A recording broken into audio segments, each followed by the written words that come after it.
এটা হলো গিয়ে ঢাকার বুড়িগঙ্গা রিভার, বাংলাদেশের অন্যতম ব্যস্ত একটা নৌ রুট। তো এখানে প্রচুর নৌকা দেখা যাচ্ছে। এখন বাজে সকাল 10:30। তো লোকজন নদী পারাপার হচ্ছে, আর এখানে বোটগুলো দেখা যাচ্ছে। তো এটা খুব বিজি একটা রুট। ওকে, এই যে চারপাশে নৌকা, এই যে এখানে ফেরি ঘাট আছে, এই টলার ঘাট এটা। তো চারপাশে ভিউগুলো অনেক সুন্দর। আর নদীর সবচেয়ে যেটা মেন বৈশিষ্ট্য, নদীর আমি এর আগে 7-8 বছর আগে যখন আসছি তখন দেখছি নদীর পানি অনেক কালো ছিল, বাট এখন নদীর পানি কালো নাই। এইটা বেশ ভালো একটা ইমপ্রুভমেন্ট হয়েছে এখানকার, যে পানিরগুলো বেশ ক্লিয়ার এবং ন্যাচারাল ভিউটা আসছে পানির। ওকে, দেখতে থাকুন। বক দেখা যাচ্ছে। তো আমরা যাচ্ছি এগুলো অ্যাকচুয়ালি আহসান মঞ্জিল যাওয়ার জন্য এই যে টলার ঘাট যেটা আছে, টলার ঘাটে আমরা আসছি।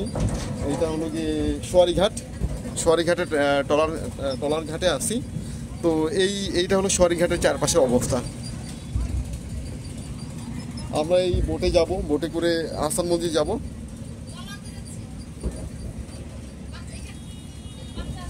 দেখতে থাকুন।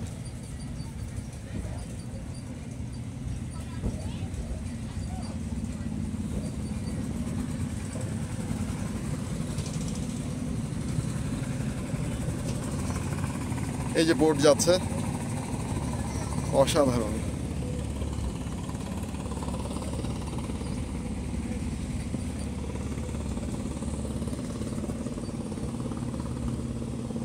এখন যেহেতু অফিস টাইম অলরেডি স্টার্ট হয়ে গেছে, তারপরও দেখা যাচ্ছে যে প্রচুর লোকজন পার হচ্ছে।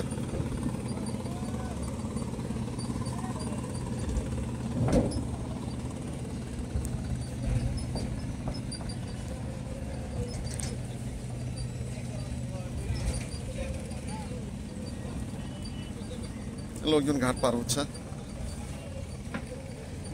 এখানে ছোট ছোট ডিঙ্গি নৌকাও যায়, এখানে 4-5 জন করে যাচ্ছে ডিঙ্গি নৌকাতে। এটাও বেশ সুন্দর লাগে দেখতে।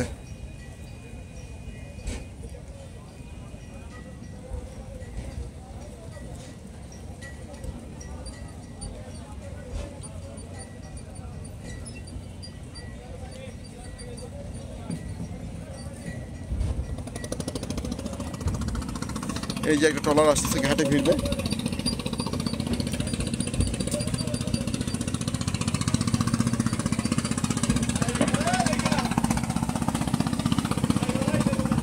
এই ট্রলারটা ছেড়ে দিচ্ছে।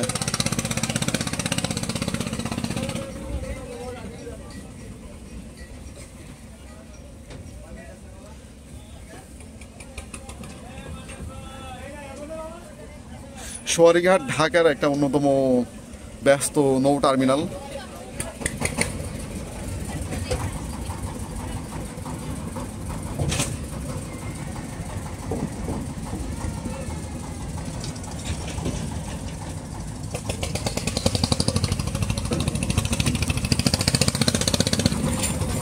এই ট্রলারটা মাত্র ছাড়লো। ও,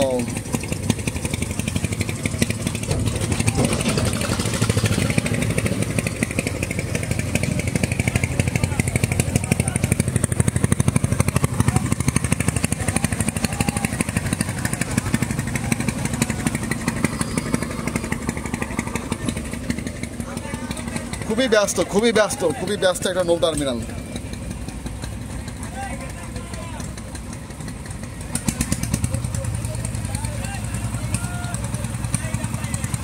কি পরিমাণে নৌকা পার হচ্ছে।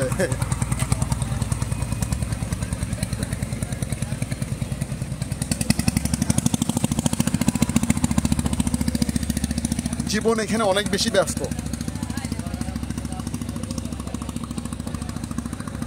ওই পাশটা যদি দেখাই যে ফারিন, ওই পাশে যে রিভার ব্যাংক আছে, ওখানে প্রচুর লোকজন আসতেছে।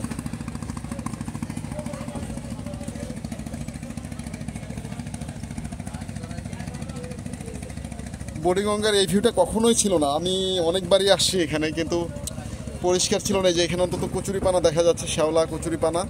তার মানে এখানে জীবনের উদ্ভবের জন্য যা কিছু দরকার সব কিছুই আছে। এটা কিন্তু আগে ছিল না।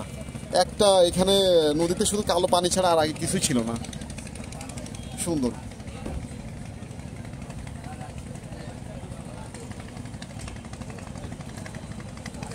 এই যে লোকজন বৈঠা পাচ্ছে, মাঝিরা মাঝিরা।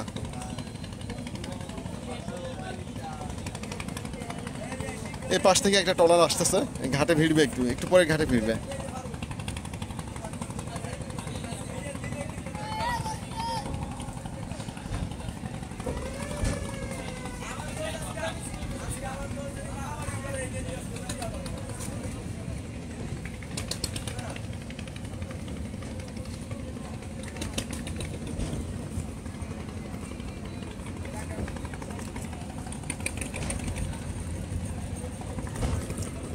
ও, এটা কি ধাক্কা দিচ্ছে আমাদেরকে? ই রে বাবা, ধাক্কা দিচ্ছে, এই ড্রটা ধাক্কা দিল আমাদেরকে।